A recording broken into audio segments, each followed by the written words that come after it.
Episode 1571-1575. Bab 1571 Detak Jantung. Zuan baru saja meninggalkan tempat putri mahkota dan masih merasa cukup puas. Selain itu, dia selalu agak waspada terhadap permaisuri, dan pengintainya menyuruhnya untuk menjaga jarak dari wanita ini. Namun, Little Anne terlalu mengecewakan. Little Anne benar-benar ditawan di sini. Bukan karena dia kecewa, tetapi karena wanita ini memiliki terlalu banyak jenis daya. Dua desahan memenuhi udara pada saat yang sama, tetapi masing-masing melambangkan sesuatu yang berbeda. Seolah-olah sebuah kunci yang rumit, setelah disegel selama bertahun-tahun, akhirnya menemukan kunci yang ditakdirkan untuknya. Begitu kunci itu terbuka, sang permaisuri perlahan merasakan kilatan yang sebelumnya menghilang mulai kembali. Pada saat yang sama, kelima indranya menjadi lebih sensitif dari biasanya.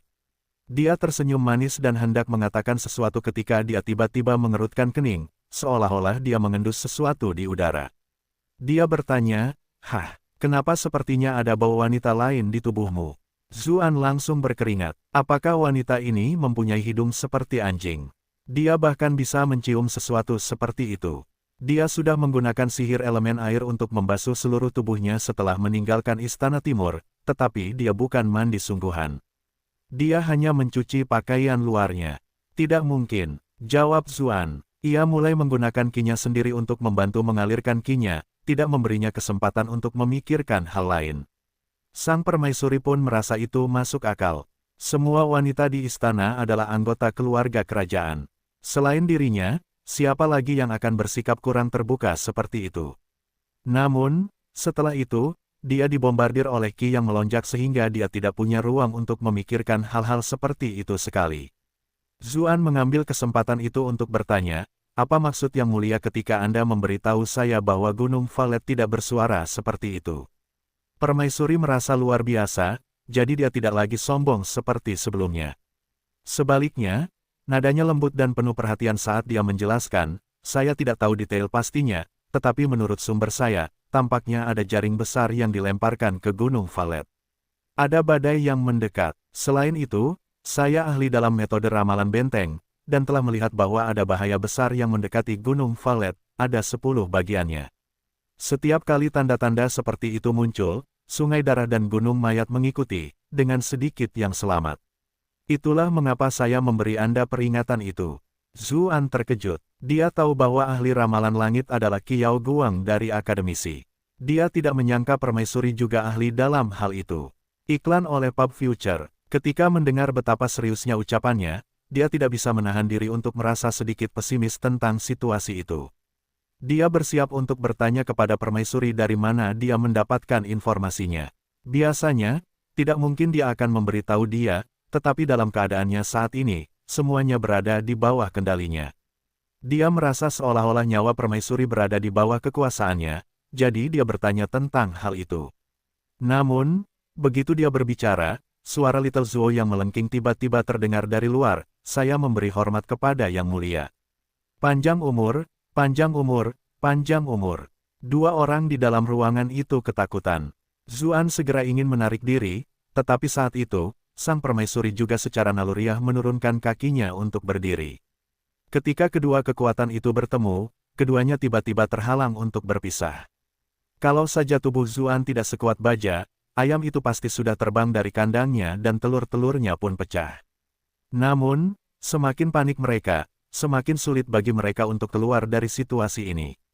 Lebih jauh lagi, ketika mereka berpikir tentang bagaimana mereka pasti akan mati jika kaisar memergoki mereka, pikiran mereka berdua menjadi kosong. Tubuh mereka menjadi berkali-kali lipat lebih sensitif. Zuan mendengus. Untungnya, ia mampu menghentikan suara-suara di tenggorokannya. Sementara itu, sang permaisuri merasa seolah-olah gunung berapi yang tak berujung meletus di dalam dirinya.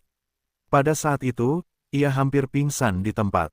Untungnya, keduanya masih bisa menahan diri dan akhirnya berpisah.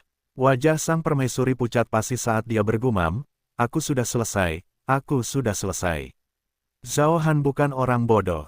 Jika dia melihat mereka berdua bersama, dan terlebih lagi seperti itu, tidak mungkin dia tidak akan bisa mengetahui apa yang telah terjadi. Apa yang menanti mereka tidak dapat diungkapkan. Bukan hanya mereka berdua yang akan berharap mereka mati juga, mereka bahkan akan berakhir dengan menyeret nama klan mereka. Sedikit kekejaman terpancar di mata sang permaisuri. Kalau begitu, dia tidak akan kehilangan apapun, dan bisa melampiaskan semua kebenciannya selama bertahun-tahun dan membiarkan Zhao Han merasakan amarahnya. Pada saat itu, kata-kata jahat dan keji yang tak terhitung jumlahnya untuk menyerang Zhao Han terbentuk di benaknya. Untungnya, Zuan meraihnya dan menggelengkan kepalanya. Kemudian, dia membuka lemari di sudut dan masuk. Sang permaisuri merasa panik dan marah. Kultivasi macam apa yang dimiliki Zhao Han? Bagaimana mungkin seseorang bisa lolos dari deteksinya dengan bersembunyi di sana? Tetap saja, tidak ada hal lain yang bisa mereka lakukan. Ia segera merapikan pakaiannya, lalu dengan gugup menghadapi situasi tersebut. Pelayan sialan, apa yang kau lakukan hingga membuat keributan seperti itu? Zhao Han membentak dengan marah. Dia jelas sedikit tidak senang dengan suara keras Little Zuo. Zuo kecil berlutut dan bersujud sambil gemetar, berkata, pelayan ini pantas mati, pelayan ini pantas mati. Zhao Han mengerutkan kening, tetapi dia tidak bisa begitu saja menghukum pelayan itu karena hal seperti itu. Terlebih lagi, ini adalah seseorang dari istana permaisuri. Dia mengabaikan Little Zuo dan langsung masuk. Sang permaisuri kebetulan muncul untuk menyambutnya, sambil berkata, istrimu yang rendah hati memberi salam kepada yang mulia. Permaisuri Liuning ketakutan setengah mati. Pikirannya kacau balau, tubuhnya gemetar, mungkin karena takut atau karena apa yang baru saja terjadi. Iklan oleh Pub Future. Zhao Han hendak mengatakan sesuatu ketika matanya tiba-tiba berbinar.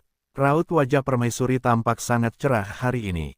Terlebih lagi, penampilannya yang pemalu sama sekali berbeda dari dirinya yang biasanya sombong dan tidak terkendali, membuatnya merasa sangat kasihan padanya. Dia secara refleks melangkah maju untuk mendukungnya, sambil berkata, permaisuri, silakan berdiri. Ketika tangannya menyentuhnya, sang permaisuri merasakan semacam penolakan. Tanpa sadar, dia menyingkir. Siapakah Zhao Han? Dia langsung merasakannya, dan melotot. Wanita ini masih sama seperti sebelumnya. Namun, sang permaisuri perlahan-lahan menjadi tenang, karena ia menemukan bahwa Zhao Han tidak memperhatikan Zuan. Kalau tidak, ia akan langsung bertindak dan tidak akan membantunya dengan cara yang ramah. Ia sangat terkejut, dan sama sekali tidak tahu bagaimana Zuan bisa melakukan hal seperti itu. Zhao Han diakui publik sebagai orang nomor satu. Jika indera ketuhanannya menjangkau, tidak ada satupun tindakan di ibu kota yang bisa luput dari perhatiannya. Biasanya, dia tidak akan menyia-nyiakan energinya seperti itu. Namun, dalam jarak sedekat itu, dia seharusnya bisa menemukan keberadaan Zuan di lemari itu bahkan tanpa menggunakan indera ketuhanannya. Di dalam lemari, Zuan sangat bersyukur. Itu semua, berkat sistem keyboard yang selalu andal. Hidden in the Dark akan sepenuhnya menyembunyikan auranya saat dia berada dalam kegelapan total, dan bahkan Kaisar pun tidak dapat merasakannya saat itu. Zhao Han bertanya, mengapa tubuhmu gemetar hebat? Mungkinkah kamu takut pada Kaisar ini? Ada nada mengejek dalam suaranya saat dia berbicara. Zuan memasang ekspresi aneh. Hubungan antara keduanya tampak agak aneh. Keduanya mungkin menyembunyikan sesuatu. Yang mulia membuat seluruh dunia terkagum. Bagaimana mungkin istrimu yang rendah hati tidak takut padamu? Jawab sang permaisuri sambil menundukkan kepala. Zhao Han tidak bisa menahan diri untuk tidak mengerutkan kening ketika mendengar tanggapan tidak langsungnya. Dia berkata, angkat kepalamu. Mengapa wajahmu begitu merah? Dia tidak bisa menahan diri untuk tidak merasa sedikit aneh. Bukankah kecantikan wanita ini agak terlalu tidak normal hari ini? Sekarang, sang permaisuri sudah benar-benar tenang. Setelah tinggal di istana selama bertahun-tahun, pikirannya sudah sangat kuat. Dia berkata, itu karena aku melatih kemampuanku sebelumnya. Latihan, Zhao Han menjawab sambil mendesah. Sepertinya kamu benar-benar tidak mau menjadi orang normal. Permaisuri pun bertanya lagi, Yang mulia, siapa saja yang bersedia jika berada di posisiku? Zhao Han agak tidak senang, tetapi dia tetap berkata, Kaisar ini akan menyuruh orang membawa lebih banyak obat. Sebelumnya, daerah setempat membawa harta karun yang berharga. Mungkin itu berguna untuk lukamu. Terima kasih, kata sang permaisuri, meskipun dia mencibir dalam hati. Zhao Han selalu mengucapkan janji-janji yang luar biasa, tetapi jika dia benar-benar mencoba membantunya pulih, apakah benar-benar tidak akan ada sedikit pun perubahan ke arah yang lebih baik? Tidak, saya yakin dia merasa bahwa seorang permaisuri yang cacat jauh lebih cocok dengan minatnya. Temukan novel terbaru di Novel Elbin, Coppermeter. Namun kini, saya sudah menemukan solusinya.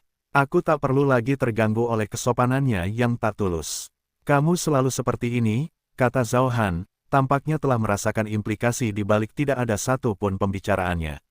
Dia tidak bisa menahan diri untuk tidak merasa sedikit marah. Dia ingin melampiaskan amarahnya, tetapi dia tetap menahannya pada akhirnya. Tidak apa-apa, kamu masih menyimpan dendam tentang apa yang terjadi saat itu, jadi kaisar ini tidak akan menyalahkanmu. Zuan tiba-tiba ingin tahu lebih banyak tentang drama ini. Apa yang terjadi saat itu yang menyebabkan seseorang seperti Zhao Han menyerah pada wanita seperti ini? Bab 1572, Pertemuan dan Perpisahan. Permaisuri berkata dengan acuh tak acuh, Yang Mulia berbicara terlalu serius. Kesetiaan istri yang rendah hati ini kepada Anda tidak ada bandingannya. Bagaimana mungkin saya berani menyimpan dendam? Jantungnya tiba-tiba berdebar kencang saat mengatakan itu, karena dia bisa merasakan benda yang telah ditembakkan ke dalam dirinya sebelumnya seakan-akan mengalir keluar. Tidak peduli seberapa cerdiknya dia, mengatakan kata-kata seperti itu kepada Zhao Han dalam situasi ini tetap membuatnya merasa sedikit malu. Zhao Han mendengus menanggapi, jelas sedikit tidak senang dengan sikapnya. Namun, ketika dia melihat kerutan singkat di dahinya, dia tetap bertanya dengan khawatir, ada apa?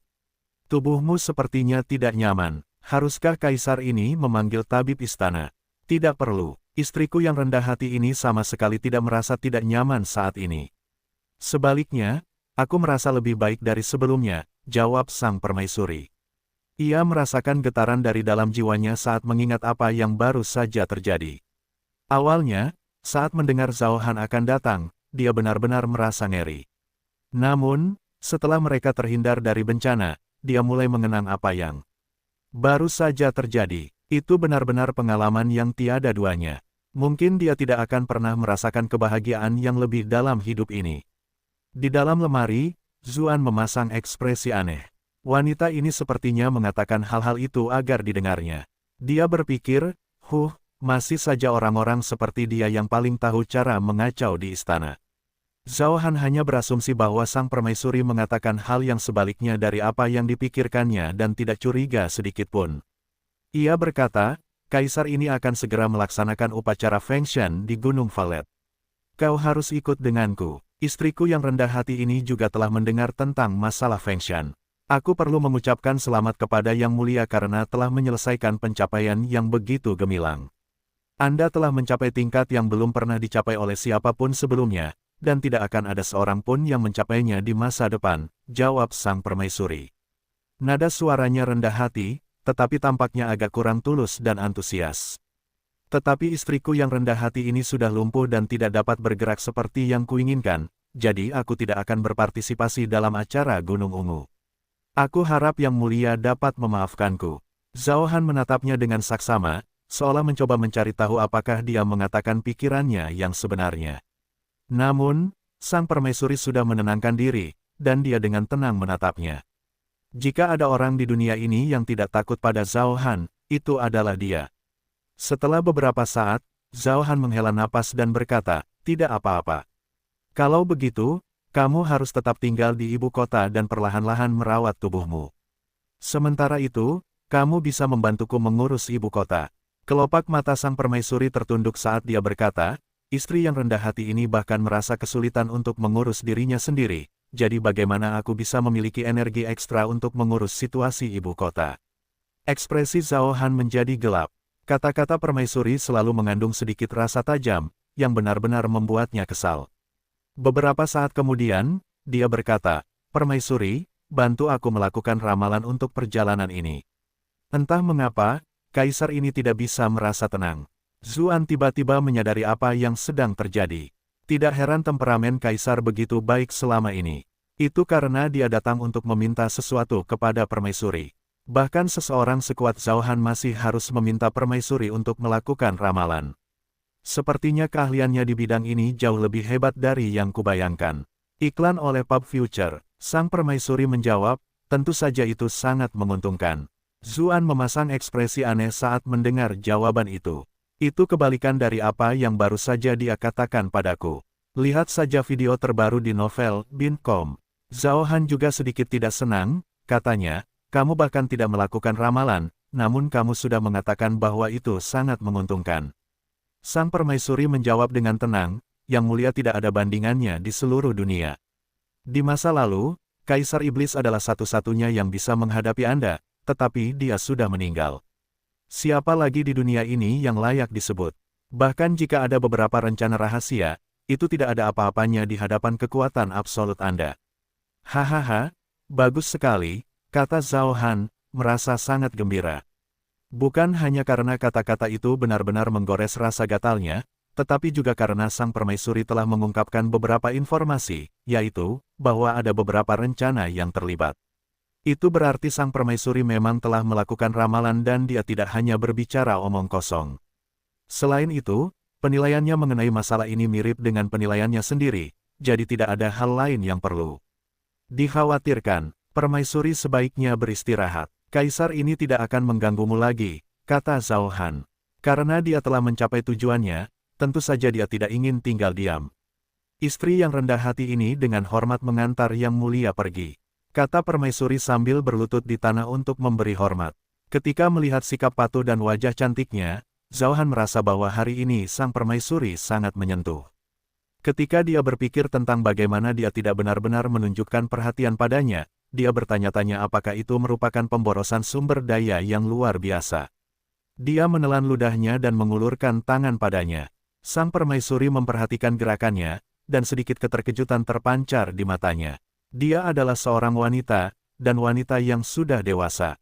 Bagaimana mungkin dia tidak tahu apa makna yang tersirat dalam tatapannya? Dia tidak menyangka Zhao Han yang biasanya sama sekali tidak memiliki emosi benar-benar merasakan sesuatu untuknya hari ini. Pada saat itu, dia sedikit khawatir. Dia tidak tahu harus berbuat apa sekarang. Dia berpikir, haruskah aku menolak? Namun dengan kultivasinya, apa yang akan terjadi? Tapi bagaimana kalau aku tidak melawan? Semuanya akan terbongkar, baik Zuan maupun aku akan mati. Saat dia memikirkan itu, dia mulai merasa gugup. Bahkan tubuhnya pun mulai gemetar. Untungnya, Zhao Han menurunkan tangannya, dan ekspresi mabuknya berangsur-angsur menjadi tegas. Dia tidak memiliki banyak sisa umur, jadi dia tidak dapat menggunakan sedikit pun vitalitasnya. Dia mengangguk ke arah permaisuri, lalu pergi tanpa menoleh lagi. Ketika dia pergi, sang permaisuri jatuh ke tanah, tubuhnya kini benar-benar lemah. Zuan muncul dari lemari dan menopangnya. Sang permaisuri mengulurkan lengannya dan melingkarkannya di leher Zuan, sambil berkata, aku benar-benar hampir ketakutan tadi. Zuan tersenyum pahit sambil menjawab, apakah menurutmu ada bedanya bagiku? Iklan oleh Pub Future, inilah yang selalu dikhawatirkannya selama ini. Saat itu, pertama kali dia meniduri permaisuri terutama karena dia baru saja ditipu habis-habisan oleh Zhao Han di makam West Hound, jadi dia agak gelisah. Itu hanya bentuk balas dendam. Namun, begitu dia tenang, dia menyadari risiko hal seperti itu terlalu tinggi. Lagi pula, dia baru saja melakukan perjalanan mendekati gerbang neraka tadi. Namun, setelah mengetahui bahwa Zhao Han pun harus berkonsultasi dengannya, Zuan perlahan-lahan merasa bahwa sang permaisuri bukanlah sekadar istri yang menggerutu di harem seperti yang dipikirkannya. Ia masih memiliki banyak rahasia yang menunggu untuk diungkapnya. Dia hendak bertanya tentang Valet Mountain ketika sang permaisuri tampaknya sudah menebak niatnya.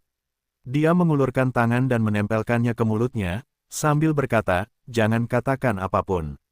Zuan memasang ekspresi aneh sambil berpikir, wanita ini benar-benar gila. Zhao Han baru saja pergi, bukan? Saat Zuan meninggalkan istana kekaisaran, kakinya terasa agak goyah. Ketika dia mengingat apa yang baru saja terjadi, dia tidak bisa menahan diri untuk tidak mendesah. Seluruh tubuh permaisuri benar-benar terbuat dari air. Namun, dia dengan cepat memilah-milah pikirannya. Dia segera menggunakan moler biru untuk menggunakan air di dekatnya untuk membersihkan tubuhnya. Kemudian, dia kembali ke istana markuisnya. Di sana, Cucuyan mengenakan gaun putih. Ia bersandar di pagar, melamun sambil menatap langit. Pemandangan itu membentuk pemandangan yang indah dan alami. Pada saat itu, Zuan merasakan kedamaian, seolah-olah tubuh dan jiwanya telah dibersihkan. Dia tidak bisa menahan rasa kesal. Mengapa dia terburu-buru sebelumnya? Dia tidak bisa menahan rasa bersalah. Sebelum melakukan perbuatan itu, dia telah menjadi sebejat iblis. Setelah itu, dia telah menjadi sesuci seorang Buddha.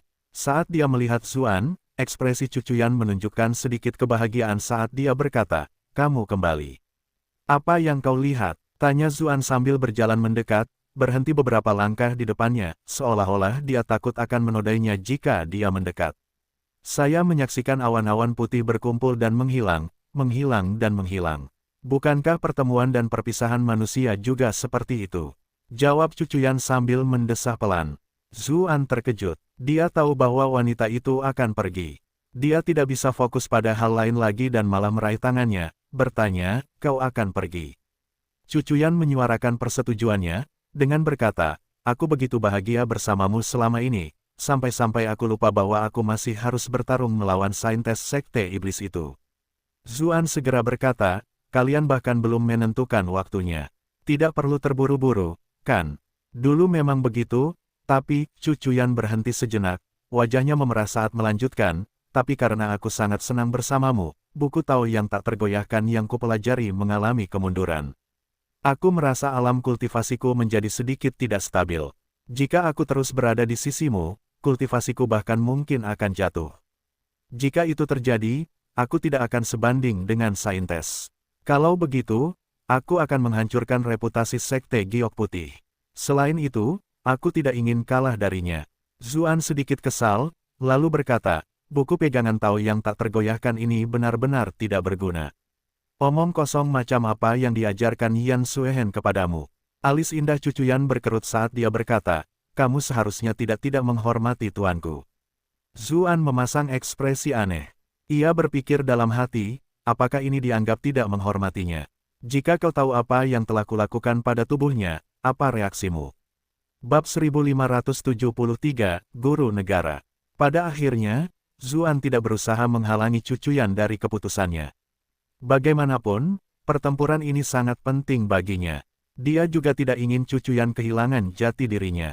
Jika dia menyerahkan segalanya padanya, dia tidak akan lagi menjadi wanita cantik yang pernah ditemuinya di Bright Moon City. Namun, dia bertanya-tanya bagaimana keadaan Hong Lei. Jika dia kalah telak, mungkin dia juga akan mengalami kesulitan. Keduanya sama pentingnya. Apa yang harus kita lakukan sekarang? Kapan kamu berencana berangkat? Zuan bertanya sambil mendesah. "Aku menunggumu sepanjang waktu. Aku akan pergi setelah berbicara denganmu," kata Cucuyan dengan enggan.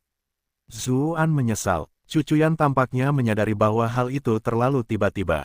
Dia menjelaskan dengan malu, "Aku perlu menghabiskan waktu sendirian di pegunungan dan menjernihkan pikiranku, untuk perlahan-lahan kembali ke keadaan tanpa emosi itu. Kemudian, aku bisa pergi ke sekte iblis untuk menemukan Qiu Honglei, jadi aku tidak punya banyak waktu." Zuan tercengang. Akhirnya dia berkata, "Aku benar-benar harus berbicara dengan gurumu dan mengubah metode kultivasimu itu. Itu benar-benar tidak sesuai dengan bagaimana seharusnya manusia berperilaku." Cucuyan dan Yan Suhen tampaknya berasal dari cetakan yang sama. Jika dia tidak menambahkan sedikit bumbu duniawi ke dalam kehidupan mereka, lupakan saja tentang menjadi abadi, mungkin mereka benar-benar akan menjadi wanita beku. Cucuyan tersenyum dan berkata, "Itu mungkin agak sulit. Tuan cukup galak, jadi dia mungkin akan menghajarmu." Zuan menaruh dalam hati, "Dia tak pernah memukulku, tapi aku pernah memukulnya beberapa kali.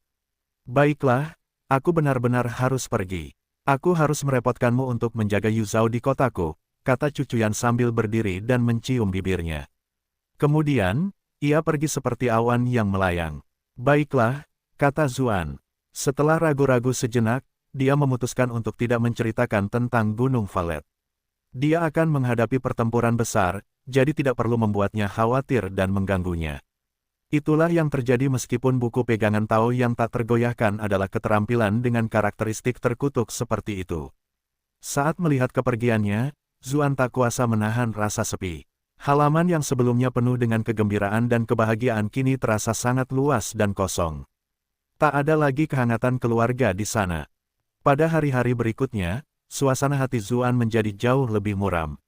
Satu-satunya hal yang dapat dilakukannya adalah mengalihkan perhatiannya dengan fokus pada pekerjaan. Ia mengumpulkan informasi tentang Yi Commandery, serta informasi apapun yang dapat diperolehnya tentang Golden Token 7. Ia juga mengirim Xiao Jianren, Dai ke-7, dan Chen ke-8 ke Yi Commandery terlebih dahulu. Iklan oleh Pub Future. Dalam beberapa hari yang tersisa, dia membawa Zheng Dan ke Akademi Kerajaan lagi, mengunjungi Yan Xiangou untuk meresmikan pemuridan. Mengingat klan Sang masih menjalankan rencana anak Anumerta, Zheng Dan tidak bisa selalu tinggal di akademi. Kalau tidak mungkin mereka bisa lolos begitu saja. Karena itu, mereka memutuskan Zheng Dan akan mengunjungi tempat itu sesekali. Setelah mendapat bimbingan Yan Xiangou, dia akan berkultivasi di rumah. Permintaan seperti itu sebenarnya tidak menunjukkan terlalu banyak rasa hormat kepada Yan Xiangou, tetapi dengan Xie Daoyun yang memperlancar segalanya, prosesnya berjalan lancar. Lagi pula, Yan Suhen juga selalu berkultivasi dalam pengasingan. Zheng Dan tidak perlu naik gunung untuk waktu yang lama. Zuan agak penasaran, Yan Xiangou ini cukup misterius. Zuan telah mengunjungi akademi beberapa kali, namun sepertinya belum pernah bertemu dengannya sebelumnya. Zuan dan Zheng Dan turun gunung setelah kejadian itu. Xie Daoyun diam-diam menghentikan Zuan, lalu dengan malu-malu memberinya sebuah tas. Ketika dia melihat keterkejutan di matanya, dia dengan cepat menjelaskan, jangan terlalu banyak memikirkannya. Pasir penyihir eksotis yang kau berikan padaku terakhir kali terlalu berharga, dan aku tidak punya banyak untuk diberikan kepadamu. Setelah memikirkannya, aku meminta jimat perdamaian untukmu. Kau harus membawanya setiap saat. Aku harap itu bisa mengubah kemalanganmu menjadi berkah. Meskipun itulah yang dia katakan, namun, wajahnya yang merah sepertinya menyiratkan sesuatu yang lain. Terima kasih, adik kecil Daoyun, kata Zuan sambil menerima tas yang masih berisi sedikit suhu tubuhnya. Xie Daoyun telah memberinya beberapa jimat sebelumnya, dan setiap kali, jimat-jimat itu sangat berguna baginya. Namun kali ini, dia tidak menjelaskan apa kegunaan jimat itu. Dia hanya tahu bahwa jimat itu berasal dari kuil atau biara. Jimat itu mengandung ketulusan hatinya, jadi tentu saja dia tidak akan menolaknya. Ketika mendengar cara Zuan menyapanya, jantung Xie Daoyun berdebar kencang. Dia tidak berani menatap langsung ke arahnya. Setelah mengatakan itu, dia segera berbalik dan meninggalkan tempat kejadian. Saat mereka meninggalkan gunung, Zheng Dan tidak dapat menahan diri untuk menggodanya, dengan bertanya, apakah Nona Xie baru saja memberimu hadiah kekasih? Ekspresi Zuan menjadi gelap. Dia berkata, ini hanya obrolan antar teman, jangan terlalu dipikirkan. Akan buruk jika ini akhirnya memengaruhi reputasi Nona Xie. Zheng Dan berkata sambil mencibir, dia bahkan memberikan tas kepada seorang pria, dan kamu masih khawatir dengan reputasinya. Zuan berkata dengan tidak sabar, dia sekarang kakak perempuanmu, dan dia banyak membantumu. Tidak baik bagimu untuk membicarakannya di belakangnya seperti ini, kan? Zheng Dan menjadi sedikit tertekan. Dia berkata, jika saya tahu saya akan membutuhkan pria saya untuk menjual tubuhnya, saya tidak akan setuju untuk datang. Itu sama sekali bukan masalah. Kita masih belum terlalu jauh, jadi aku akan kembali dan memberitahu Tuan Yan bahwa kamu tidak ingin bergabung dengan akademi, kata Zuan, berpura-pura menyeretnya kembali. Zheng Dan segera memohon, aku hanya bercanda. Aku sebenarnya berharap kamu menemukan wanita yang lebih tangguh seperti ini sehingga kamu bisa merawatku dengan lebih baik. Zuan terdiam. Cara berpikir wanita ini sungguh berbeda dengan wanita lain. Iklan oleh Pub Future. Saat mereka berdua berdebat dengan nada bercanda, Xie Daoyun kembali ke tempat Yan Xiangou menyendiri. Dia berteriak, Tuan, Anda memanggil saya. Suara tua Yan Xiangou terdengar dari dalam. Kamu harus pergi ke Gunung Valet dan melihat apakah bentuk gunung itu telah diubah. Yang Mulia akan mengadakan upacara Feng Shen di sana, jadi ada kemungkinan beberapa penjahat akan mengatur rencana jahat. Xie Daoyun tidak bisa menahan diri untuk tidak tercengang. Dia menjawab, Guru negara sedang mengawasi Gunung Valet. Apakah aku perlu pergi? Ketika dinasti Zhou Agung menyatukan seluruh dunia di masa lalu, mereka telah memperoleh dukungan dari banyak orang dari 9 sekte Tao. Di antara mereka, pemimpin sekte matahari yang sangat luar biasa telah diberi penghargaan besar atas jasanya dan dianugerahi gelar guru negara. Gunung Valet, tempat yang kaya dengan legenda dan sejarah, telah dijadikan tempat ritual tahunnya. Dia adalah seseorang yang sebanding dengan sang pembawa persembahan. Faktanya, Banyak orang di dunia prajurit bertanya-tanya siapa yang kultivasinya lebih tinggi antara guru negara dan sang pembawa persembahan. Namun, guru negara berada jauh di dekat Gunung Valet, dan dia biasanya mengasingkan diri. Itulah sebabnya dia tidak setenar sang pembawa persembahan.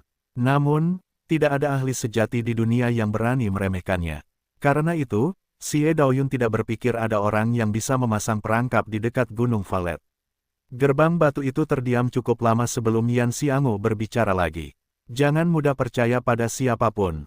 Bahkan orang-orang yang dekat denganmu pun tidak bisa diandalkan, apalagi orang yang sama sekali asing bagimu. Bab-bab novel baru diterbitkan di N0VE, Lab IN, Ko per meter. Xie Daoyun bertanya dengan kaget, mungkinkah ada yang salah di pihak guru negara? Jika berita seperti itu tersebar, itu pasti akan menggemparkan dunia. Bukan itu yang kumaksud. Lebih baik bersiap untuk berjaga-jaga, kata Yan Xiangou perlahan. Terlalu banyak kemungkinan yang memenuhi pikiran Xie Daoyun saat itu. Dia tidak bisa tenang sama sekali untuk waktu yang lama.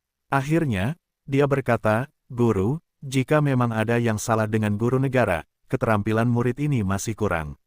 Saya khawatir saya tidak akan dapat melihat apapun di sana."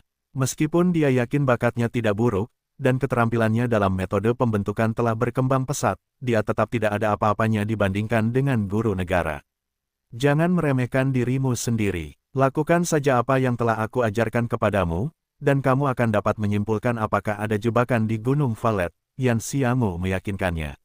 Xie Daoyun menghela napas lega ketika mendengar apa yang dikatakan gurunya, lalu menjawab, "Itu membuatku merasa tenang." Pada saat yang sama, dia merasa sedikit sedih. Dia akan segera berangkat ke Gunung Valet, yang berarti dia tidak bisa bertemu dengan kakak laki-lakinya Zhu untuk beberapa waktu. Dia terkejut begitu pikiran itu muncul. Xie Daoyun, apa yang kalian lakukan? Apa kalian tidak cukup melihat apa yang telah dilakukan adik laki-laki kalian? Seorang wanita yang terlalu agresif biasanya tidak akan dihargai. Namun, dia merasa bimbang. Kakak Zhu benar-benar memiliki terlalu banyak wanita hebat di sisinya. Jika dia tidak menjadi sedikit lebih proaktif, maka mungkin. Pikiranmu sepertinya agak gelisah akhir-akhir ini. Apakah karena pria itu hari ini? Yan Xiangou tiba-tiba bertanya. Tentu saja tidak, Xie Daoyun segera menjawab. Kemudian, dia bertanya, "Guru, kapan Anda jadi suka bergosip?" "Hahaha, gurumu juga dulu masih muda, dan Zuan itu sangat luar biasa," Yan Xiangou melanjutkan. Namun, ketika dia merasakan muridnya di luar akan meledak, dia melanjutkan, "Jika tidak demikian, kamu bisa pergi hari ini. Daripada membaca 10.000 buku, mungkin lebih baik melakukan perjalanan sejauh 10.000 juta. Aku percaya bahwa perjalanan ini akan memungkinkanmu menciptakan terobosan baru." "Mengerti," jawab Xie Daoyun. Ketika mendengar gurunya membahas petualangan, dia menjadi serius. Dia segera melanjutkan perjalanannya ke Gunung Valet. Dia tidak menyangka bahwa hanya 3 hari setelah dia meninggalkan ibu kota, pengadilan akan mengeluarkan perintah yang menyatakan bahwa pada hari itu, sekte matahari sejati Gunung Valet mengalami kebakaran besar yang menghancurkan banyak bangunan mereka. Mengingat bangunan-bangunan Gunung Valet memiliki sejarah yang hebat, Markis Zuan akan memimpin divisi pengawal bersenjata dan sekelompok pekerja terampil untuk perbaikan dan renovasi sebagai tanda belas kasihan pengadilan. Bab 1574, Kritik. Selama beberapa hari berikutnya, Zuan perlahan menenangkan Bi Linglong yang kesal. Namun, ia masih menghabiskan sebagian besar waktunya menemani Sang Qin dan Zheng Dan. Ketika Sang Qin mengetahui bahwa dia akan pergi, dia sangat enggan. Namun, dia tahu tidak ada yang bisa mereka lakukan, karena itu adalah perintah dari pengadilan. Sementara itu, Sang Hong menikmati masa santai yang langka dalam hidupnya. Satu-satunya hal yang membuatnya sedikit menyedihkan adalah bahwa putri dan menantunya tampaknya lebih peduli pada Zuan daripada dirinya sendiri. Terkadang, ia tampak seperti orang luar, bukan Zuan. Untungnya, dia cukup puas dengan Zuan. Zuan adalah pria menantu, sekaligus pria menantunya, jadi dia seharusnya menjadi keluarga, seseorang yang begitu dekat sehingga mereka tidak bisa lebih dekat lagi. Mengapa ini terdengar agak aneh? Bagaimanapun, mereka berdua telah bekerja sama begitu lama, dan dia mengawasi Zuan beberapa kali karena telah menyelamatkan hidupnya.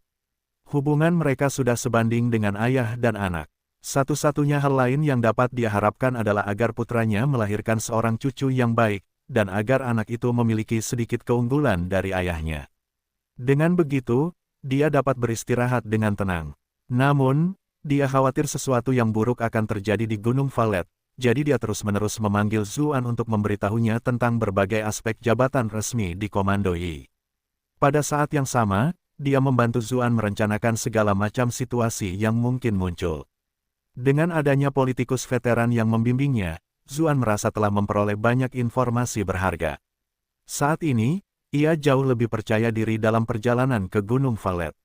Suatu hari, Zuan sedang mengobrol dengan Sang Qin dan Zheng dan tentang hal-hal sehari-hari di halaman di bawah sinar matahari, ketika seorang pelayan tiba-tiba membawa kartu undangan yang indah dan anggun. Ini adalah undangan yang dikirimkan secara pribadi oleh Lady Nansun dari Scarlet Invitation. Kedua wanita itu terkejut ketika melihat apa yang terjadi. Zheng Dan berkata sambil mendesah, "Kalian benar-benar dekat dengan pelacur kemanapun kalian pergi." Di satu sisi, Sang Qin berkata dengan cemburu, "Kakak ipar mungkin tidak tahu, tapi Scarlet Invitation ini adalah rumah bordil paling populer di ibu kota, reputasinya bahkan sedikit lebih tinggi daripada rumah bordil pemerintah, semuanya karena pelacur Nansun yang merupakan anggota hukum mereka. Dia tidak hanya cantik luar biasa, tetapi dia juga unggul dalam keempat seni sitar, go, kaligrafi, dan melukis, serta menyanyi dan segala macam alat musik lainnya." Pejabat tinggi dan bangsawan yang tak terhitung jumlahnya bergegas ke sana dari seluruh ibu kota untuk menemuinya. Biasanya, bahkan tiket biasa harganya lebih dari 1.000 perak, dan itu hanya bisa Anda lihat sekilas dari jauh. Meski begitu, tiket-tiket terlalu sulit ditemukan untuk dibeli, apalagi dia menulis sendiri. Meskipun dia dan Zuan tidak memiliki hubungan apapun di permukaan, dia tetaplah ayah dari anaknya. Kedekatannya dengan seorang pelacur dari rumah bordil membuatnya merasa sangat tidak enak. Zheng Dan tampaknya tiba-tiba menyadari apa yang sedang terjadi. Dia berharap, "Sekarang aku ingat." Tepat sebelum Ah Zu pergi ke Cloud Center Commandery, dia tampaknya memenangkan hati Lady Nansun dalam kompetisi dengan tuan muda lainnya. Malam itu, dia diundang ke belakang layar, menjadi sasaran banyak pria. "Anda telah berhasil menipu Zheng Dan untuk +177 +177 +177. Anda telah berhasil menipu Sang Qin sebesar +177 +177 +177. Zuan merasa sedikit tertekan, lalu menjawab, "Apa maksudmu di balik layar?" "Kami hanya mengobrol seperti biasa malam itu." Zheng Dan dan Sang Qin sama-sama memutar bola mata mereka. Yang satu adalah pelacur terkenal, dan yang satu lagi adalah tukang selingkuh. Mereka berdua pernah berada di satu ruangan sendirian, tetapi mereka hanya mengobrol biasa. "Apakah saluran kami bodoh?" Zuan merasa tidak berdaya. "Mengapa tidak ada yang pernah percaya padaku saat aku mengatakan yang sebenarnya?" Iklan oleh Pub Future. Akhirnya, Zuan berhasil menenangkan kedua wanita itu dengan susah payah. Kemudian, dia pergi ke Scarlet Invitation. Tentu saja, bukan karena nafsu birahi yang menguasainya, melainkan karena ia tiba-tiba teringat janjinya kepada Raja Merak Bijak. Karena ia baru saja bertemu kembali dengan Cucuyan dan para wanita di sekitarnya selalu bertengkar, ia hampir melupakannya. "Sekarang setelah saya menerima undangan seperti itu, bagaimana mungkin saya tidak berkunjung?" Ketika dia tiba di Scarlet Invitation, hari masih sore, jadi tempatnya belum dibuka. Namun, informasi menyebar dengan cepat di rumah bordil. Ketika mereka mengetahui bahwa Nansun telah mengundang seorang pria, semua wanita datang untuk melihat betapa hebatnya dia. "Siapa kakak laki-laki di sana? Dia sangat tampan. Tidak heran Nona Nansun berinisiatif mengundangnya. Kau bahkan tidak tahu siapa dia. Dia adalah orang paling populer di Istana Putra Mahkota, sekaligus markis termuda di Kekaisaran. Dialah orang dengan prestasi luar biasa, Tuan Zhu." Bab ini diperbarui oleh Nif bin.co_m. "Ah, demi laki-laki seperti ini, kalau dia mau menebusku, aku rela jadi selir, atau bahkan pembantu saja. Teruslah bermimpi, untuk apa dia melakukan itu padamu? Kalau dia mau, aku bahkan rela membayar tebusanku sendiri untuknya. Dibandingkan dengan statusnya, saya lebih menghargai keterampilannya dalam seni. Pedang dan lagu yang diberikannya kepada Jenderal Qin adalah sesuatu yang membuat saya gemetar setiap kali membacanya. Saya lebih suka See You in My Dreams-nya. Saya dengar dia menulisnya hanya untuk Nansun. Kalau ada yang menulis puisi seperti itu untuk saya akan merasa puas bahkan jika saya mati saat itu juga. Tapi saya tahu diri saya sendiri. Hanya seorang ratu pelacur yang bisa menikmati kebahagiaan seperti itu. Mungkin tidak. Cerita populer, A Chinese Ghost Story, yang beredar luas itu dikabarkan ditulis olehnya juga. Bukankah itu sesuatu yang ditulis untuk semua wanita di bidang kita? Itu menggambarkan ketidakberdayaan dan kesedihan kita dengan sempurna. Tuan Zhu, aku mencintaimu. Sekelompok wanita cantik berbondong-bondong datang. Di mata mereka, kisah beberapa wanita yang dipaksa keluar dan merayu para sarjana yang lewat oleh bos mereka benar-benar mirip dengan situasi mereka saat ini. Mereka juga wanita yang baik dan penyayang. Namun, karena berbagai alasan, mereka hanya bisa melacurkan diri. Mereka merasakan empati. Dari sudut pandang mereka, A Chinese Ghost Story, karya Zuan ditulis sepenuhnya karena rasa kasihan kepada mereka, jadi mereka secara alami merasa lebih dekat dengannya. Zuan tidak dapat menahan antusiasme mereka. Untungnya, Nansun segera keluar dan memerintahkan mereka untuk berhenti. Baru saat itulah dia dapat mengantarnya ke halaman kecilnya sendiri. Nansun adalah ratu pelacur dari Scarlet Invitation, jadi tidak ada yang ingin menyinggung perasaannya. Namun, beberapa pelacur lainnya sedikit tidak senang, bergumam, wanita jalang itu hanya tahu bagaimana mengambil segalanya untuk dirinya sendiri. Saat mereka memasuki halaman kecil, Nansun yang cantik tersenyum sepanjang waktu. Dia mengeluarkan sapu tangan wangi dan membantu Zuan membersihkan lipstik dan perona pipi yang ada di seluruh wajah dan pakaiannya. Tuan Zhu masih tetap populer seperti sebelumnya. Aku bisa mendengar teriakan sayang mereka bahkan dari jauh, kata Kong Nanwu sambil menggendong seekor rubah putih kecil yang lucu dan berbulu halus di tangannya.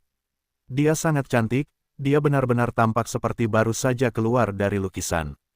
Iklan oleh Pub Future. Ketika rubah putih kecil itu melihat Zuan, ia melompat dari pelukannya dengan gembira, tetapi dihentikan oleh tangan Kong Nanwu dan ditekan dengan kuat ke pangkuannya. Ia hanya bisa terus-menerus menggoyangkan ekornya ke arah Zuan untuk menunjukkan niat baiknya. Zuan tidak dapat menahan tawa. Jika ingatannya benar, rubah kecil ini bernama Huhu, kan? Mengapa sekarang tampak seperti anak anjing? Tetap saja, rubah kecil itu terlalu cantik, jadi dia tidak dapat menahan diri untuk tidak mengelus bulunya yang halus. Dia berpikir, aku harus memberitahu Tusan Yu untuk berubah agar aku dapat mencobanya juga. Huhu pun merasa nyaman dan memejamkan matanya. Matanya melengkung ke atas karena bahagia. Namun, Kong Nanwu menepis tangan Zuan dengan ringan. Ia membawa rubah kecil itu bersamanya sambil bergerak mundur. Ia menatapnya dengan jengkel dan berkata, Huhu itu perempuan, bagaimana mungkin kau bisa menyentuhnya sesuka hatimu? Zuan terkekeh malu. Dia benar-benar lupa bahwa dia adalah seorang gadis dan tanpa sadar memperlakukannya seperti hewan peliharaan. Kong Nanwu melanjutkan, alasan mengapa Huhu sangat menyukaimu adalah berkat cerita, Strain Tales yang kau berikan kepada kami. Dia merasa benar-benar tenggelam dalam dunia itu. Ceritamu ini sungguh luar biasa karena bukan hanya Huhu yang merasakan hal itu, Nansun juga. Bahkan wanita-wanita lain dari Scarlet Invitation benar-benar tersentuh. Mereka semua berempati dengan cerita itu dari sudut pandang mereka yang berbeda, tetapi hasilnya sama saja. Tuan muda benar-benar seorang jenius yang hebat. Zuanlah yang sekarang merasa sedikit malu. Ia berkata, itu tidak lebih dari sekadar kebijaksanaan para pendahuluku. Aku hanya mengambil manfaat dari kebesaran mereka dan tidak banyak membantu diriku sendiri. Tuan muda terlalu rendah hati, kata Kong Nanwu sambil mendesah. Orang-orang sangat berbeda satu sama lain, seperti yang diharapkan, karena dia telah menghabiskan begitu lama bersembunyi di Scarlet Invitation, dia telah melihat terlalu banyak orang yang membanggakan diri mereka sendiri untuk mendapatkan perhatian dari wanita cantik. Bahkan jika mereka hanya memiliki sedikit keterampilan, mereka akan dapat melipat gandakannya 10 kali lipat. Dibandingkan dengan mereka, Zuan hanyalah seorang pria yang rendah hati. Tidak heran dia mampu menulis cerita yang luar biasa dan mengharukan. Zuan terkekeh. Siapa yang bisa mengerti kesepian menjadi seseorang yang kata-katanya tidak pernah dipercaya? Dia berkata, oh, omong-omong, bulu yang diberikan wanita itu kepadaku terakhir kali sangat membantu, jadi aku ingin mengucapkan terima kasih khusus kepadamu hari ini. Sebenarnya aku merasa sedikit menyesal telah memberikan itu kepadamu, kata Kong Nanwu, tatapannya berubah sedikit berbahaya. Karena kamu, entah bagaimana aku menjadi janda bahkan tanpa menikah. Aku ingin tahu bagaimana kamu berencana untuk mengganti rugiku atas itu. Zuan merasa sedikit malu, lalu berkata, jadi wanita itu sudah tahu tentang situasi di Istana Raja Iblis. Kong Nanwu menatapnya dalam-dalam dan menjawab, haruskah aku memanggilmu Tuan Muda atau Bupati? Zuan terkekeh dan berkata, sebenarnya, kamu bisa memanggilku Paman. Kong Nanwu terdiam. Ia merasa bahwa kecepatan pembicaraan sepenuhnya berada dalam kendalinya, tetapi pada saat itu, ia tiba-tiba menjadi sedikit tercengang. Ketika kami berada di Istana Raja Iblis, Raja Merak Bijak dan aku saling memanggil sebagai saudara, dan dia bahkan berkata bahwa dia akan meminta keponakannya untuk mengunjungiku sebagai tanda penghormatan, kata Zuan dengan ekspresi serius yang mematikan. Namun, Nona dan aku sudah saling kenal sebelumnya, jadi kami dapat melanjutkan hubungan kami sendiri. Puff, di pinggir, Nansun tak dapat lagi menahan tawanya. Nona, siapa yang mengira bahwa suatu hari Anda akan berakhir seperti ini? Si rubah kecil tertawa lebih keras lagi, berguling-guling di karpet. Keempat kakinya yang lucu melambai ke langit. Kalian semua, diam, bentak Kong Nanwu, tidak bisa lagi tetap tenang seperti sebelumnya. Dia menatap kedua pelayan itu dengan wajah memerah, lalu menatap Zuan dengan kesal. Zuan tertawa dan berkata, aku tadi bercanda, tetapi Raja Merak Bijak benar-benar menyuruhku untuk menjagamu dengan baik. Situasi di Istana Raja Iblis cukup rumit, jadi sebaiknya kau tidak kembali untuk sementara waktu. Aku kurang mengerti kenapa, kata Kong Nanwu sambil mengerutkan kening dan menatap Zuan. Kau telah meninggalkanku dalam keadaan yang menyedihkan, apakah kau benar-benar tidak akan membalas budiku sama sekali? Aku ingin tahu wanita seperti apa yang kamu inginkan. Jawab Zuan, merasakan sesuatu dalam kata-katanya dan menjadi waspada. Dia sering mendengar tentang betapa cerdiknya Putri Peacock Manor ini, sering mempermainkan orang lain sampai mereka berputar-putar di telapak tangan. Dia jelas tidak bisa ceroboh di sini. Ekspresi bangga terpancar di mata Kong Nanwu ketika rencananya berhasil. Dia berkata, aku ingin. Bab 1575, percayakan. Aku ingin. Kong Nanwu tidak bisa menahan tawa ketika melihat penampilan Zuan yang waspada. Saya ingin cerita baru seperti Strain Tales. Meskipun A Chinese Ghost Story bagus, aku sudah sangat akrab dengannya sehingga tidak lagi memberiku perasaan baru dan segar. Hanya itu, tanya Zuan, merasa sedikit terkejut. Saya mengira bahwa wanita itu akan menanyakan sesuatu yang sangat sulit. Ia tidak menyangka bahwa hal itu akan menjadi sesuatu yang begitu mudah. Ketika melihatnya santai, Kong Nanwu tidak dapat menahan diri untuk berkata, Tuan Muda, ini sama sekali bukan masalah sederhana. Bagaimanapun, cerita seperti Strain Tales adalah sesuatu yang tidak akan bisa dibuat oleh orang biasa bahkan jika mereka menghabiskan seluruh hidup mereka untuk itu.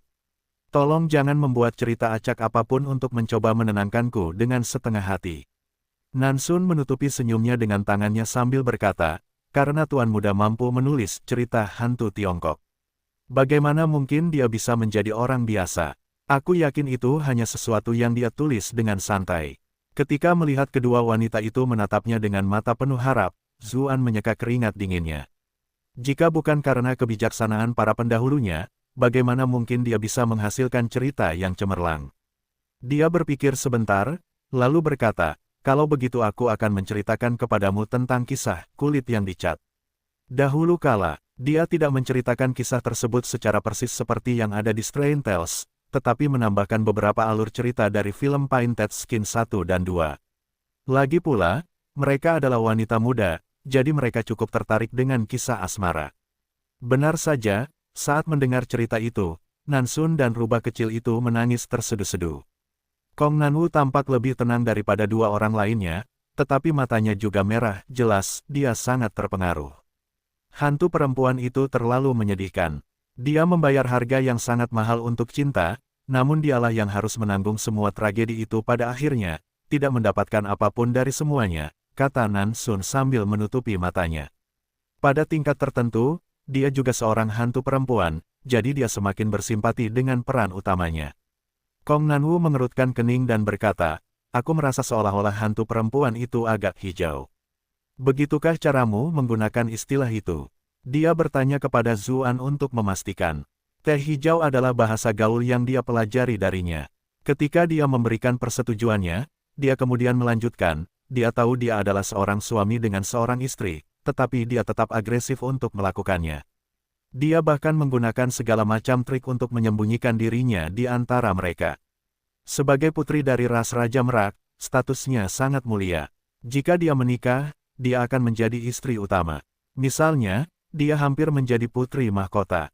Itulah mengapa dia secara alami merasa waspada terhadap wanita simpanan seperti itu.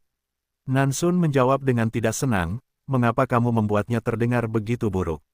Dia hanya melakukannya karena cinta juga. Si rubah kecil menjawab dengan suaranya yang kecil, menurutku pria itu benar-benar jahat.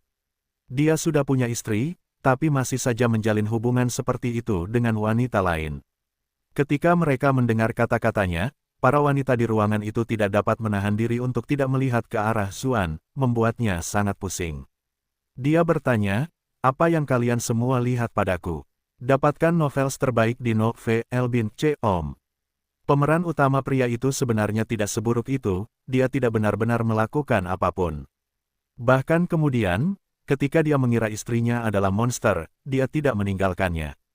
Sampai-sampai untuk membuktikan bahwa dia bukan seseorang yang hanya menilai berdasarkan penampilan, dia bahkan memotong matanya sendiri dan menjadi buta. Kong Nanwu terdiam, menatap Zuan dengan ekspresi aneh.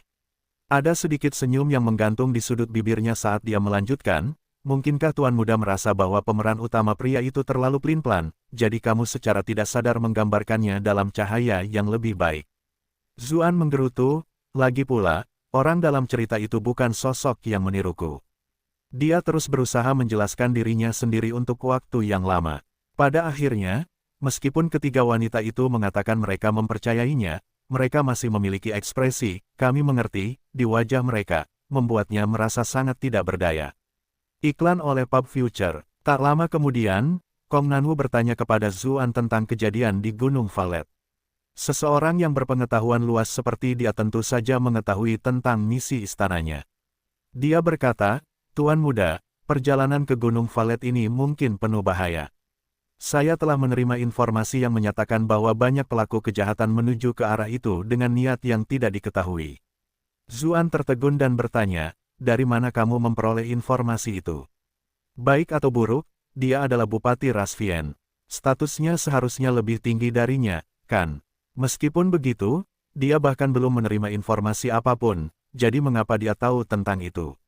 Saya sudah lama berada di sisi manusia, jadi saya masih memiliki beberapa hal yang saya peroleh, jawab Kong Nanwu. Dia meremehkan situasi tersebut, tetapi dia tidak bisa menyembunyikan senyum bangganya. Zuan juga tidak bisa memaksanya untuk menceritakan detailnya. Dia berkata, terima kasih atas pengingatmu, Lady Kong. Pada saat yang sama, dia merasa sedikit aneh. Apa yang sebenarnya terjadi? Mengapa orang-orang dari dunia prajurit pun terlibat dengan Valet Mountain? Lagi pula, kekaisaran sudah cukup banyak mengikut sertakan sebagian besar elit. Meskipun dunia prajurit masih memiliki beberapa individu yang kuat, mereka sama sekali tidak berarti dibandingkan dengan istana yang besar. Mereka bahkan tidak bisa melarikan diri jika istana mengejar mereka. Kong Nanwu mengambil teko anggur di sampingnya dan menuangkan 2 cangkir. Dia membawa salah satunya ke Zuan, pergelangan tangannya yang indah terekspos di balik lengan bajunya dan memantulkan bayangannya di permukaan cangkir giok. Dia berkata, bersulang, saya doakan Tuan Muda selamat dalam perjalanan. Terima kasih, jawab Zuan sambil menerima cangkir dan menghabiskan isinya sekaligus. Pada saat yang sama, ia merasa sedikit menyesal. Bukankah burung merak berwarna hijau? Mengapa ia begitu putih? Setelah mengatur berbagai urusan di ibu kota, Zuan membawa kelompok yang terdiri dari tentara pengawal bersenjata dan beberapa pengrajin ke Gunung Valet. Zhao Han jelas sangat peduli dengan upacara tersebut. Jumlah orang yang dikirimnya kali ini melebihi armada utusan kekaisaran sebelumnya. Bukan hanya lebih banyak orang, bahkan ada 2 jenderal pasukan pengawal bersenjata yang menyertai mereka. Seorang pria berkulit gelap kemerahan bernama Wang Bolin. Wajahnya selalu tampak menyedihkan, seolah-olah semua orang berutang padanya uang atau semacamnya. Yang sedikit lebih muda bernama Zhang Zijiang. Dia selalu tersenyum, tidak peduli dengan siapa dia berbicara. Namun, sesekali ada kilatan cahaya di matanya, menunjukkan bahwa dia tidak sebaik yang terlihat di permukaan.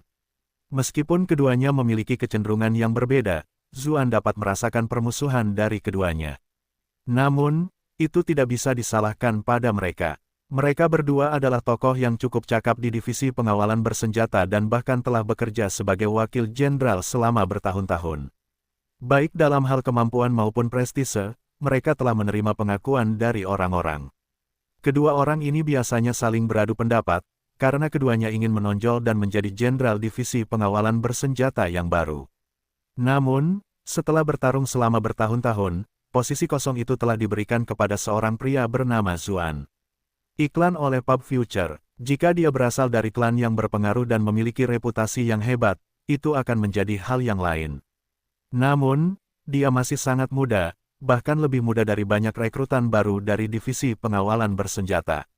Di atas semua itu, dia dilahirkan dari latar belakang yang miskin. Ada rumor bahwa dia dulunya adalah menantu yang direkrut. Karena itu, meskipun Zuan telah menunjukkan prestasi luar biasa dalam 2 tahun terakhir, mereka tetap tidak merasa senang karenanya. Dengan musuh bersama, seperti itu, kedua rival itu benar-benar merasakan rasa persatuan untuk pertama kalinya. Pada akhirnya, Zuan harus berterima kasih kepada Bilinglong. Ketika mengetahui bahwa kedua wakil jenderal itu akan pergi ke Gunung Valet, dia memastikan untuk memperingatkannya. Kalau tidak, bagaimana Zuan bisa dengan jelas menyimpulkan apa yang mereka pikirkan?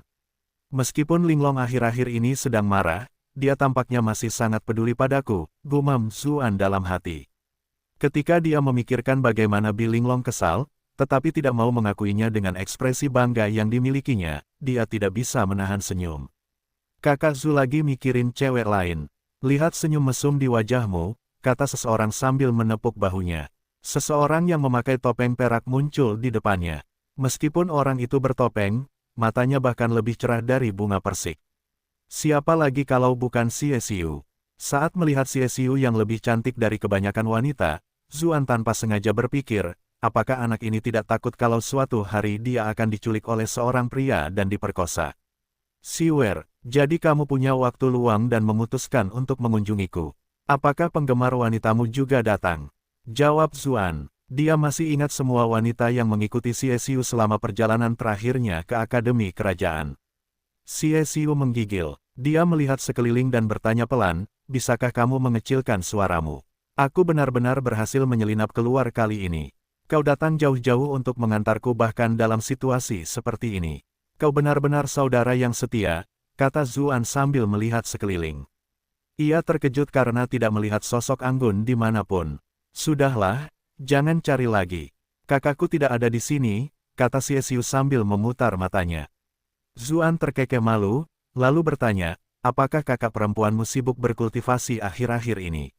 Xie Xiu menggelengkan kepalanya dan berkata, selain datang ke sini untuk mengantarmu, ada hal lain yang harus kupercayakan padamu, yaitu misi yang diterima kakak perempuanku. Sepertinya dia juga harus pergi ke Gunung Valet, dan dia sudah pergi beberapa hari yang lalu. Dia memberikan penjelasan kasar tentang apa yang terjadi. Akan tetapi, karena perjalanan itu dilakukan secara rahasia, dia juga tidak memiliki terlalu banyak detail. Meskipun kultivasi kakak perempuanku tidak buruk, dia tidak memiliki banyak pengalaman dengan dunia prajurit. Meskipun dia tidak sepenuhnya tidak berpengalaman, semua orang yang datang dan pergi dari kota Brightmoon memiliki status tertentu. Mereka semua tahu bahwa dia adalah putri kesayangan seorang penguasa kota, jadi mereka tidak akan benar-benar mencoba apapun. Setelah dia datang ke ibu kota, dia menghabiskan seluruh waktunya belajar di gunung belakang, hampir tidak pernah terlibat dalam percakapan dengan orang-orang acak. Namun kali ini, dia pergi dalam perjalanan sendirian. Kau khawatir sesuatu akan terjadi padanya di luar sana? Zuan menjawab sambil terkekeh. Aku tidak menyangka kau akan menjadi seperti Siskon. Apa itu Siskon? Xie Xiu menjawab dengan bingung. Ia menggelengkan kepalanya dan melanjutkan, perjalanan kalian kali ini mirip, itulah sebabnya aku ingin memintamu untuk menjaganya. Aku juga ingin pergi bersamamu, tetapi si tua bangka Hei Baizi itu sepertinya sudah gila atau semacamnya, memberiku banyak tugas untuk dilakukan. Aku tidak punya waktu untuk meninggalkan ibu kota. Jika sesuatu terjadi pada kakak perempuanku, bagaimana aku akan menjelaskannya kepada orang tuaku? Zuan memasang ekspresi aneh. Apakah ini benar-benar pria tampan yang patuh dan berbakti? Jangan khawatir, kakak perempuanmu juga teman baikku. Tentu saja aku akan menjaganya, katanya sambil menepuk dadanya untuk menenangkan. Ia berpikir dalam hati, kita berdua memang punya kesamaan. Xie Daoyun sebenarnya juga dikirim ke Gunung Valet. Sudah cukup asalkan dia aman, kamu tidak perlu merawatnya terlalu baik, kata Xie Xiu. Waspada, kalau tidak, jika kamu merawatnya sampai tidur, itu akan buruk. Zuan melotot, dia membalas. Apakah aku terlihat seperti orang seperti itu bagimu? Xie Xiu menatapnya dengan heran, lalu mengangguk serius dan menjawab, benar,